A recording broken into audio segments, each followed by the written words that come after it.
So Juan Castillo morning show, and okay, yeah, I got you, Mecca. Okay, I'm Yeah, like, you're on. Mecca's got to get on in on this right here. You know, she's going to Yale.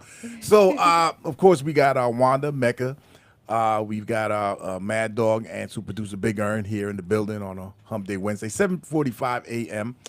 And Felicity Huffman, she's a desperate housewife. She was desperate She was to get her kid into school. literally. And of course, we've got this whole thing, with this scandal yesterday, man. Wow. I mean, it was far reaching, right? About 50 people, Yeah, man. $25 million. That they caught. I feel like a preacher. Talk about Yeah, man. So we had Yale involved, Yes. and apparently, we got a clip right here from the prosecutor, right? Yes, to break it down for you. Yeah, a little bit. We're here today to announce charges in the largest college admissions scam ever prosecuted by the Department of Justice. We've charged 15 exams, meaning the SAT and the ACT, and second, securing admission to elite colleges by bribing coaches at those schools to accept certain students under false pretenses. In return for bribes, these coaches agreed to pretend that certain applicants were recruited competitive athletes, when in fact the applicants were not. As the coaches knew, the students' athletic credentials had been fabricated.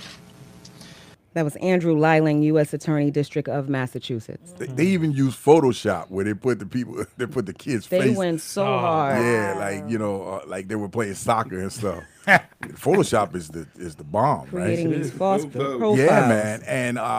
And what's interesting is that there was 250 agents got involved with this. Yeah. And they have been investigating it for over a year, but it's been going on since 2011 once they started doing the research. The high. So the dude Singer, that's his name. Yes. He got this nonprofit company going that to help kids, to get into school. And so what he would do is he would go ahead and use the money that people were donating to this, which was not really donating to his organization, but so he could use that money to pay off people. That is correct. Coaches and so forth. And then on top of that, which is the real big crime, is that those people that in fact paid the money for their kids to be able to get an edge, more than an edge, they wrote it off, as a tax, as a contribution. My Rich get goodness richer. gracious, Rich get right? richer. Yeah, I mean it's crazy. So we got Definitely rich people we problem. got intern Mecca here who is going to Yale right now, right? Yale Division And School. so you got that kind of money? Nah, I'm only playing. Tell us about the process when you first applied.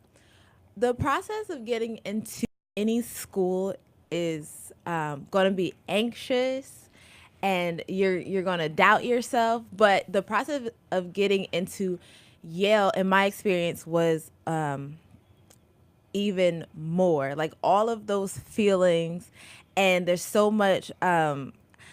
You don't want to place value on yourself or on your academia according to what an institution has to say. But that's what happens in that process.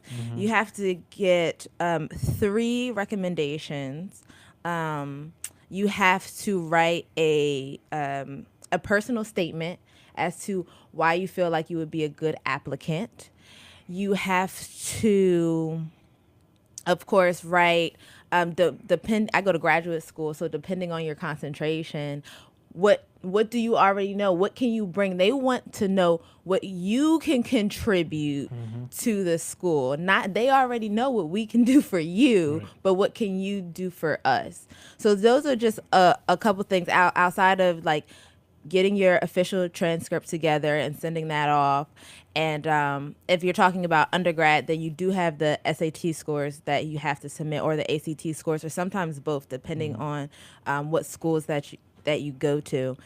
I'm just trying to think off the top of my head what are all the things, but those are the primary documents. So how do you feel about this scandal?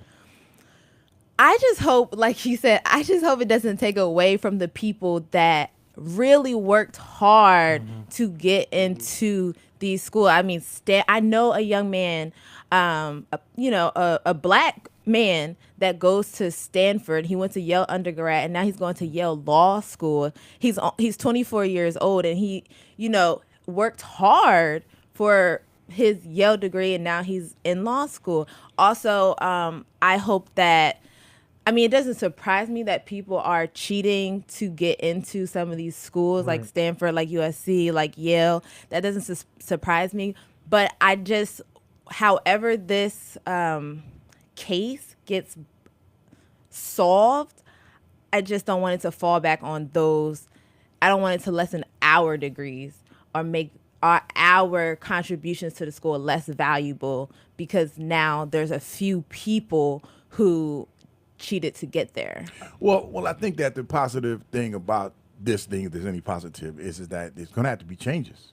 Yeah, For sure. I think that the positive thing is that it kind of showed that the seats that were taken, a lot of times, especially a lot of racist people say that, because of equal opportunities and stuff like that, that the black and the brown people get these placements in these schools because of their color. Right. And so I think it's showing that it's not the black and the brown kids that we should be concerned about because they're not getting these placements. It's the wealthy people and the famous people and the children of athletes who are getting, celebrity privilege to be able to have their kids come in here and take the seats away from maybe some of those black and those brown people who really did work hard and who were in the hood and were struggling, but were like having like 4.0s and getting like 8 million SAT scores, and now they can't go to the one school that they really had a dream to go to because somebody else who wasn't as qualified but had a whole lot of money is able to go because their mom bought the gymnasium. And you're talking about $200,000 to $6.5 million for the bribe of making sure that they get accepted on top of tuition. Can you imagine that? Good gosh. I just gave you $6 million and I still got to pay $8 million a year for you to go here. Goodness. That's money, man. Of a parent. Yeah, so give us a call, 203-562-9430. Tell us how you feel about this. I tell you what, I think that I'm not surprised, right? Because I think that in this culture, we all the time we're finding about it, cheating and lying and this and that and the other, right? So it's not a surprise. I think that what's important is it's about parents and their fervor to help their kids by the end of the day, right? Whether it's wrong or right? It's about parents putting a value on trying to help their kids because they got the money or whatever, right? And so we can't forget that that's like the root of it, right? Starts off with that, right? And I think that just the attitude that we have in America around the fact that you go to college in order to make a lot of money, when in fact, right, the one thing that I learned very early in my education is that you go to college to become a better person, right? And if you start off with that versus like how much money you're gonna make, right?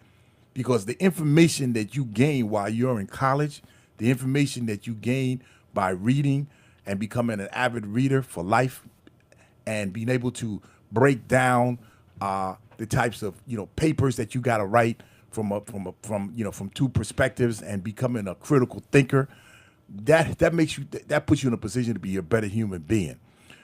And that is the reason why that's what education is all about by the end of the day. Now, we've taken it to a complete different level. Yeah. Right? You know what I mean? And that's the problem, right? Because, look, if you get a college degree, you're going to possibly get a good job. Possibly. Because there's a lot of people that got degrees and they ain't working. That's true. Right?